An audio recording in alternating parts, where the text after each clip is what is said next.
कहानी की शुरुआत मालिक नाम के एक 19 साला लड़के से होती है जिसे पूरे 6 साल की सजा सुनाने के बाद फ्रांस की एक बहुत बड़ी और खतरनाक जेल में लाया जाता है। इस जेल की दीवारें बेहद ऊंची और खौफनाक हद तक सर्द थीं। यहाँ मालिक का ना कोई दोस्त था और ना ही कोई अपना। मालिक को ठीक से पढ़ना लिखना भी नहीं आता था और उसके चेहरे पर मौजूद पुराने जख्मों के निशानात खुद उसकी कठिन जिंदगी की पूरी दास्तान सुना रहे थे। जेल के एहलकारों ने उसकी अच्छी तरह तलाशी ली, इसके कपड़े उतरवा दिए और उसके पास छुपे हुए थोड़े से पैसे भी छीन लिए। अब इस बेसहारा लड़के के पास नए जूतों की एक जोड़ी के अलावा कुछ भी नहीं बचा था। जैसे ही मालिक जेल के खिले सहन में पहुंचा, इसे फौरन अंदाजा हो गया कि यहाँ का माहौल बाहर की दुनिया से बिल्कुल मुख्तलिफ है। इस जेल के अंदर बुनियादी तौर पर दो बड़े ग्रोहों की हुक्मरानी थी। एक तरफ कोरसिकन कैदियों का गैंग था जो तादाद में कम होने के बावजूद तमाम गार्ड्स और जेलर को अपनी मुट्ठी में रखता था। दूसरी तरफ मुसलमान कैदियों का एक बहुत बड़ा हुजूम था जो तादाद में कहीं ज्यादा होने के बावजूद बेबस था, क्योंकि असल ताकत हमेशा कोरसिकन गिरोह के ही हाथ में थी। मालिक इन दोनों गिरोहों के लिए एक बिल्कुल अजनबी चेहरा था। इसीलिए पहले ही दिन चंद कैदियों ने इस पर हमला कर दिया और उसके नए जूते तक छीन लिए। मालिक ने भरपूर मुजाहमत की, मगर अकेला होने की वजह से बुरी तरह मार खा गया। इब्तिदाई चंद दिनों में मालिक ने भूख, मारपीट और बेइज्जती सब कुछ खामोशी से बर्दाश्त किया। रातों को अपनी कोठरी में अकेला लेटा वो यही सोचता रहता कि क्या वो इस जहन्नम से कभी जिंदा बाहर निकल भी पाएगा या नहीं। इसी जेल में कोरसिकन गिरोह का सरदार बली था, एक बूढ़ा मगर निहायत खतरनाक आदमी जो पूरी जेल को अपने इशारों पर नचाता था और जिसकी सिर्फ एक आवाज पर बड़े बड़े लोग कांप उठते थे। यहाँ तक कि जेलर भी इसके सामने जुबान खोलने की हिम्मत नहीं करते थे, क्योंकि जेल के अंदर असल हुकूमत इसी बोले की चलती थी। उन्हीं दिनों जेल में इमरान नाम का एक नया मुसलमान कैदी आया जो बाहर की दुनिया में एक बहुत बड़े मुकदमे का अहम गवाह था। चंद ही दिनों बाद इसे अदालत में जाकर कोरसिकन गिरोह के एक आदमी के खिलाफ गवाही देनी थी। बली किसी भी सूरत नहीं चाहता था कि ये गवाह जिंदा बचे, मगर असल मुश्किल ये थी कि इमरान जेल के मुस्लिम ब्लॉक में रहता था जहां बली के आदमी आसानी से नहीं पहुंच सकते थे। तब इस बूढ़े और कमजोर दिखाई देने वाले मुख पर जा ठहरी।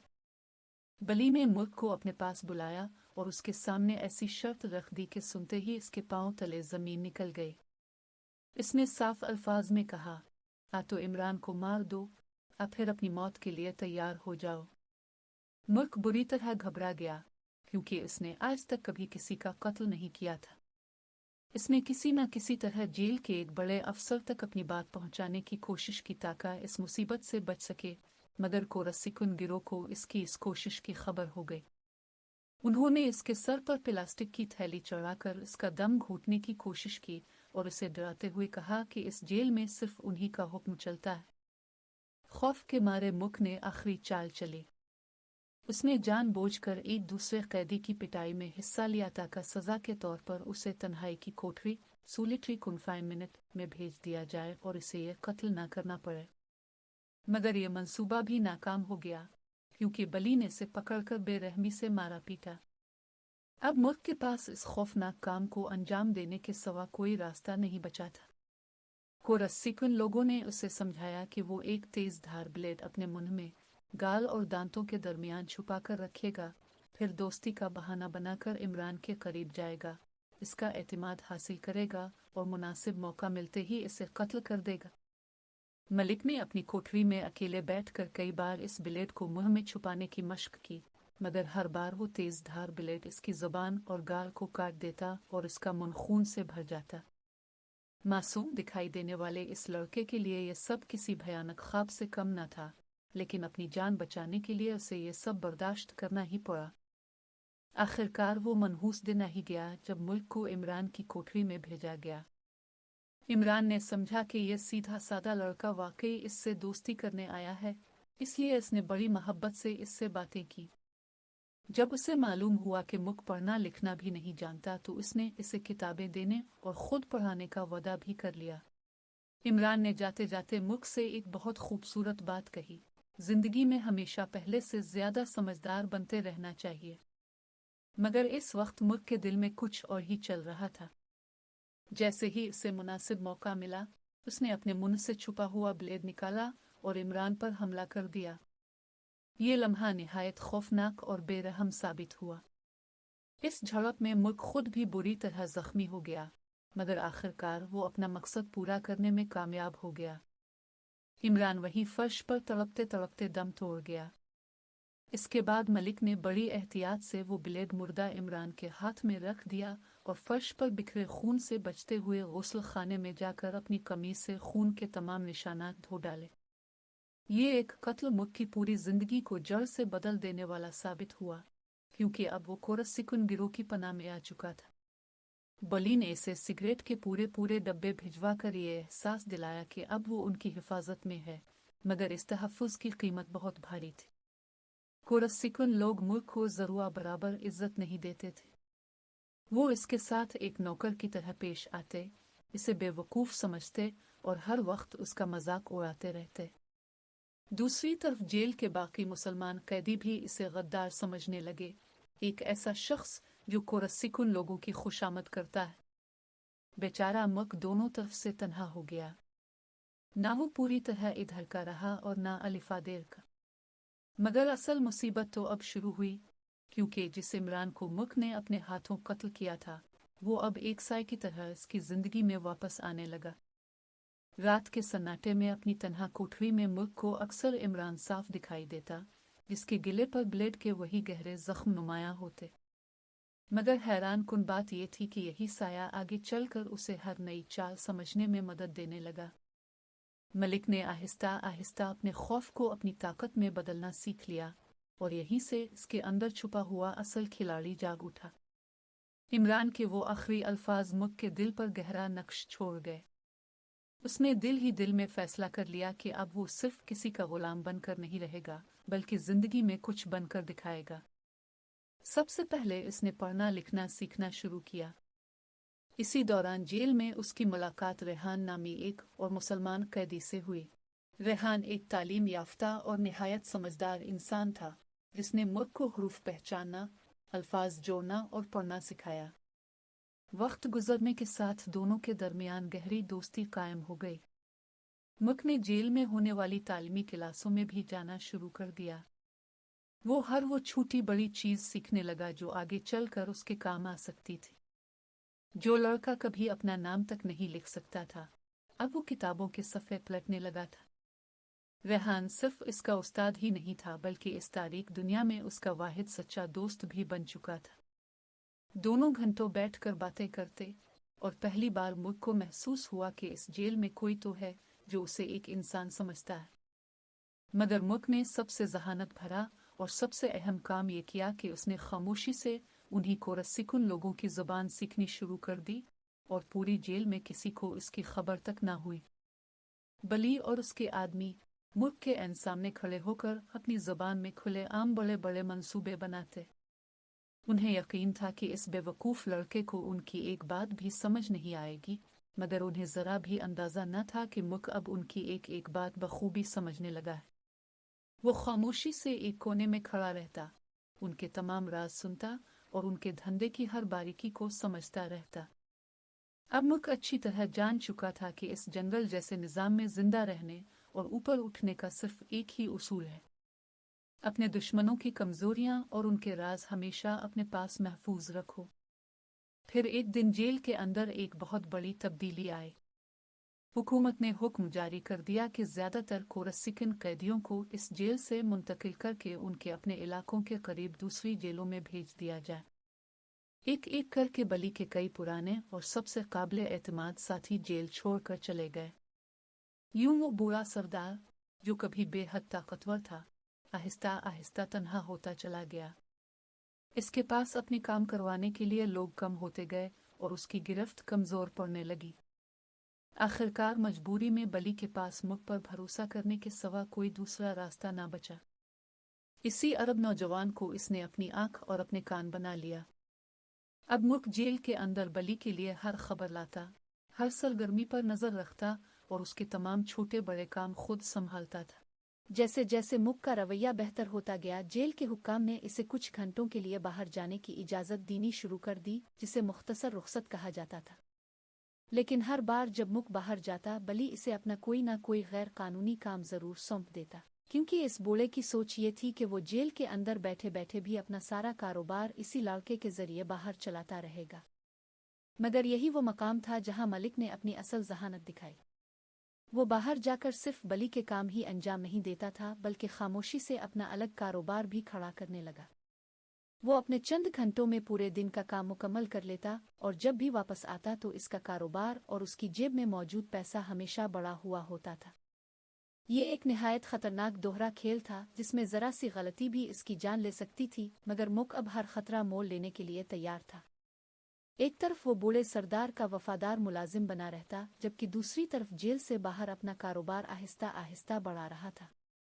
इस नए काम में इसकी मदद सैम नामी एक कैदी कर रहा था, जो मुनशियात के कारोबार में पुराना खिलाड़ी था और जिसे लोग प्यार से उदी जिप्सी कहते थे। मुक ने सैम के साथ हाथ मिलाकर मुनशियात के धंधे में अपनी मजबूत जगह बना ली, और उसका दोस्त रेहान भी इस काम का अहम हिस्सा बन गया। कुछ ही अरसे बाद रेहान एक खतरनाक बीमारी में मुब्तला हो गया, जिसकी वजह से इसे जेल से जल्द रिहाई मिल गई। अब मुक के पास बाहर एक ऐसा काबिले एतमाद आदमी मौजूद था जो इसका पूरा कारोबार संभाल सकता था। जल्द ही उन तीनों ने मिलकर मुनशियात के कारोबार में अपनी जोड़ें मजबूत कर लें, लेकिन यह धंधा हर कदम पर खतरे से भरा हुआ था। एक दिन रेहान को लतीफ़ नामी एक दूसरे स्मगलर ने अगवा करके अपने कब्जे में ले लिया। जब ये बुरी खबर मुक तक पहुंची तो वो अंदर से बखर गया, मगर घबराने के बजाय इसने फौरन अपना तेज दिमाग इस्तेमाल किया और मालूम कर लिया कि लतीफ़ का एक रिश्तेदार इसी की जेल में कैद है। मुक ने लतीफ़ के इस रिश्तेदार के पूरे ख़ानदान को अगवा करवा लिया और सीधी धमकी भेज दी कि अगर रेहान का बाल भी बिका हुआ तो वो किसी को जिंदा नहीं छोड़ेगा।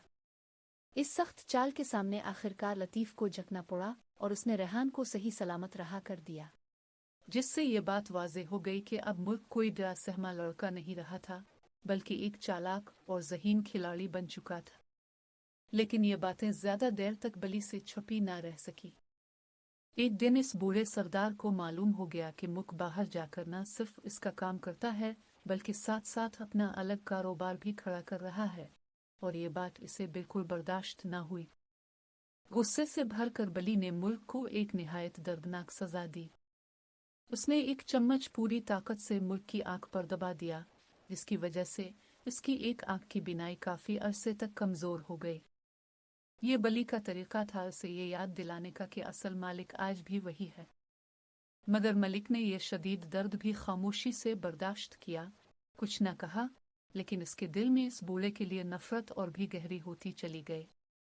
इसके बाद कहानी में वो बड़ा मोड़ आया जिसने मुल्क को एक बिल्कुल नई पहचान दे दी। दरअसल बली का एक बहुत बड़ा मुआहिदा इतालवी गिरोह लाओन्स के साथ चल रहा था। इस डील को मुकम्मल करने के लिए बली ने मुल्क को इटली भेजने का फैसला किया ताकि वो वहाँ लिटरिच नामी एक ख़ास शख्स से मुलाकात करे। यह शख्स भी अरब था, इसीलिए शायद बली ने मुल्क को मुंतखब किया था। दिलचस्प बात यह थी कि बली ने अपनी ज़िंदगी में पहली बार हवाई जहाज़ का सफ़र किया। खिड़की से बादलों को देखकर और जहाज़ में मिलने वाले मुफ्त खाने की वजह से वो बिल्कुल बच्चों की तरह बर्ताव कर रहा था। लेकिन जैसे ही वो मारसील पहुंचे, हालात इंतहाई खतरनाक हो गए। लिटरीच के दिल में कोरसिकुन लोगों के लिए शदीद नफरत थी, खास तौर पर इमरान के कत्ल की वजह से। जैसे ही उसे मालूम हुआ कि बली ने मुल्क को भेजा है, उसने इसे बंदूक की नोक पर पकड़ लिया और उसकी जान खतरे में डाल दी। ऐसा लग रहा था कि मुल्क अब बच नहीं सकेगा, मगर इसी वक्त उसे सड़क पर एक निशान देखकर रात का देखा हुआ अपना ख्वाब याद आ गया, जिसमें बहुत से हिरन दौड़ रहे थे। इसने कहा कि गाड़ी आहिस्ता करो, आगे एक हिरन आने वाला है। सब ने इसे बकवास समझा, लेकिन अचानक वाकई एक हिरन सड़क पर आ गया और गाड़ी इससे टकरा गई। इस गैर मुतवक्के वाक़े ने सबको हिलाकर रख दिया। लेट्रीच को अपनी आंखों पर यकीन नहीं आ रहा था कि इस लड़के ने यह बात पहले से कैसे जान ली। इसने समझ लिया कि शायद इस पर ऊपर वाले का खास हाथ है। अगरचे मलिक ने इसे साफ साफ ये भी बता दिया कि और उसने ये मान लिया कि मुल्क के सर पर अल्लाह का खास करम है। अगरचे मुल्क में लेटरीच को यह भी साफ साफ बता दिया कि इमरान को दरअसल इसी ने कत्ल किया था, लेकिन इसके बावजूद लेटरीच इसकी काबिलियत और बेखूफी से इतना मुतासिर हुआ कि इसने फैसला कर लिया कि अब वो बूढ़े बली के साथ नहीं बल्कि बराह रास्त इसी नौजवान के साथ अपना कारोबार करेगा। ये मुल्क के लिए एक बहुत बड़ी कामयाबी थी, क्योंकि अब जेल से बाहर की असल दुनिया में भी उसकी एक मजबूत पहचान बनना शुरू हो गई थी। लोग मानने लगे थे कि इसके अंदर कोई गैर मामूली सलाहियत मौजूद है। इस वाक़ये के बाद जेल के मुसलमान कैदियों के दरमियान भी मुक्का रोब कायम हो गया। जिन लोगों ने कभी इसे गद्दार कहकर ठुकरा दिया था, अब वही इसकी इज्जत करने लगे और उसके साथ चलने पर तैयार हो गए। एक तरफ कोरसिकन गिरोह की ताकत मुसलसल कम होती जा रही थी, तो दूसरी तरफ मुल्क की ताकत हर गुजरते दिन के साथ बढ़ती जा रही थी। यही वो लड़का था जो कभी सिर्फ अपने जूतों की खातिर सबसे मार खाता था, मगर अब वो जेल के एक बड़े हिस्से का सरदार बनता जा रहा था। उधर बली को एहसास होने लगा कि इसके अपने ही गिरोह में कोई गद्दार मौजूद है, जो उसकी हर बात बाहर पहुंचा रहा है। दरअसल जेल के बाहर इसका सारा काम संभालने वाला इसका सबसे काबिल एतमाद आदमी जैकी चोरी छुपे इतालवी गिरोह से मिल चुका था। जैसे ही बली को इस बात की खबर मिली, वो गुस्से से आग बबूला हो गया। उसने मुल्क को एक निहायत खतरनाक मिशन देते हुए हुक्म दिया कि वो जेल से बाहर जाकर जैकी को कत्ल कर दे। दरअसल बली के जहन में एक शैतानी मंसूबा चल रहा था। इससे यकीन था कि तो मुल्क जैकी को मार नहीं पाएगा, और अगर मार भी देगा तो खुद भी जान से हाथ धो बैठेगा। इस तरह एक तीर से दो शिकार हो जाएंगे। लेकिन अब मुल्क कोई नातजुर्बाकार खिलाड़ी नहीं रहा था। इसने अपने दोस्त रेहान के साथ एक जबरदस्त मंसूबा बनाया। उन्होंने जैकी पर बराह रास्त हमला करने के बजाय पहले इसके मुहाफिजों को खत्म किया, फिर खुद जैकी को अगवा करके अपने कब्जे में ले लिया। मगर उसे कत्ल करने के बजाय इसकी गर्दन पर बंदूक रखकर बताया कि उसे मारने का हुक्म दरअसल इसी के अपने लीडर बली ने दिया है। ये बात बताने के बाद उन्होंने जैकी को शहर के ऐन दरमियान जिंदा छोड़ दिया, क्योंकि मुक अच्छी तरह जानता था कि अब इन दोनों बड़े कोरसिकन सरदारों के दरमियान एक खौफनाक जंग छिड़ जाएगी, और उसी बाहमी लड़ाई में ये दोनों ताकतवर लोग एक दूसरे को खुद ही खत्म कर देंगे, जिससे मुल्क का रास्ता खुद ब खुद साफ होता चला जाएगा। मुल्क की ये गहरी चाल बिल्कुल कामयाब साबित हुई, क्योंकि इस एक झूठ की चिंगारी ने कोरसिकन गिरोह के अंदर ही इख्तिलाफात और खूनरेज जंग की आग भड़का दी। जो गिरोह कभी पूरी जेल पर बेखौफ हुकूमत करता था, अब अपने ही लोगों के खिलाफ तलवारें उठाने लगा। और बली, जो कभी इस जेल की सबसे बड़ी ताकत था, अब हर तरफ से बुरी तरह गिर चुका था। इसके अपने आदमी एक एक करके या तो मारे जाने लगे या फिर इसका साथ छोड़कर चले गए। वो अब एक टूटा हुआ, तन्हा और बेबस बूढ़ा रह गया था, जिसकी तरफ कोई नजर उठाकर भी नहीं देखता था। वक्त ने इस मगरूर बूढ़े से इसकी पूरी सल्तनत एक ही झटके में छीन ली, और ये ऐसी गुरूर और जुल्म का अंजाम था जिसके जोर पर वो कभी पूरी जेल को अपने कदमों तले रोंदता था। जब ये लड़ाई अपने उरूज पर पहुंची तो जेल के अंदर भी हालात मुकम्मल तौर पर बेकाबू हो गए। हर तरफ कत्लो गारत, खूनरेजी और अफरातफरी मच गई, और हर गिरोह अपनी जगह बचाने के लिए दूसरे से टकराने लगा। मगर इस तमाम शोर व हंगामे के बावजूद मुल्क बिल्कुल पुरसुकून रहा, क्योंकि वो अच्छी तरह जानता था कि जब दो हाथी आपस में लड़ते हैं तो असल फायदा हमेशा किनारे पर खड़े तमाशाई को ही होता है। जब ये तूफान थमा तो जेल का पूरा नक्शा बदल चुका था। पुराने सरदार तो मिट चुके थे, इक़्तिदार से हटा दिए गए थे, और उनकी खाली होने वाली जगह पर खामोशी से यही नौजवान आकर बैठ गया। ये कारनामा मलिक ने न किसी बंदूक के जोर पर अंजाम दिया और न ही ताकत के बिलबोते पर, बल्कि सिर्फ अपने ठंडे दिमाग, बेहतरीन हिकमत अमली और बेमिसाल सब्र के जरिए हासिल किया। इन तमाम वाक़यात के दौरान मुल्क के सबसे करीबी दोस्त रेहान की हालत बहुत ज़्यादा ख़राब हो गई, क्योंकि इसकी ख़तरनाक बीमारी एक बार फिर वापस आ गई थी। रेहान ने इंतहाई मुश्किल फ़ैसला करते हुए अपना मज़ीद इलाज न करवाने का इरादा कर लिया, और अब इसके पास जिंदगी के सिर्फ चंद महीने बाकी रह गए थे। मरने से पहले इस सच्चे दोस्त ने मुख से एक आखिरी वदा लिया कि इसके इस दुनिया से चले जाने के बाद वो इसकी बीवी और उसके नन्हे बेटे का पूरा ख्याल रखेगा। मलिक ने भी अपने इस जिगरी दोस्त से ये पक्का वादा किया। यही वो एक रिश्ता था जिसने मुल्क के अंदर मौजूद इंसानियत को जिंदा रखा। आखिरकार वो दिन भी आ पहुंचा जब मुल्क की रिहाई होने वाली थी, क्योंकि उसकी पूरी सज़ा मुकम्मल हो चुकी थी। जेल इंतज़ामिया ने उसकी रिहाई के तमाम कागजात तैयार कर लिए थे। एक लम्हे के लिए मुल्क को वो पहला दिन याद आ गया जब 6 साल पहले वो खौफजदा सहमा हुआ, बिल्कुल तन्हा और खाली हाथ इसी जेल में लाया गया था। लेकिन आज जो शख्स इस जेल से बाहर कदम रख रहा था, वो अंदर से मुकम्मल तौर पर बदल चुका था। जब मुक जेल से बाहर निकला तो उसने अपने मरहूम दोस्त रेहान की बीवी और उसके नन्हे बेटे को अपने सामने खड़ा देखा, जो पहले ही इसका इंतजार कर रहे थे। मुल्क खुशी से उनसे मिला और फिर ये तीनों एक साथ अपनी नई जिंदगी की तरफ रवाना हो गए। मगर कहानी सिर्फ यही खत्म नहीं हुई। जैसे ही वो आगे बढ़े, इनके पीछे कई गाड़ियों पर मुश्तमिल एक लंबा काफिला आहिस्ता आहिस्ता चलने लगा। ये तमाम गाड़ियां मुल्क के आदमियों की थीं। अब वो कोई डरपोक और कमजोर लड़का नहीं रहा था, बल्कि जराइम की दुनिया का बेताज बादशाह बन चुका था। अगर वीडियो पसंद आई हो तो उसे लाइक ज़रूर करें, चैनल को सब्सक्राइब करें और अगली वीडियो में फिर मुलाकात होगी।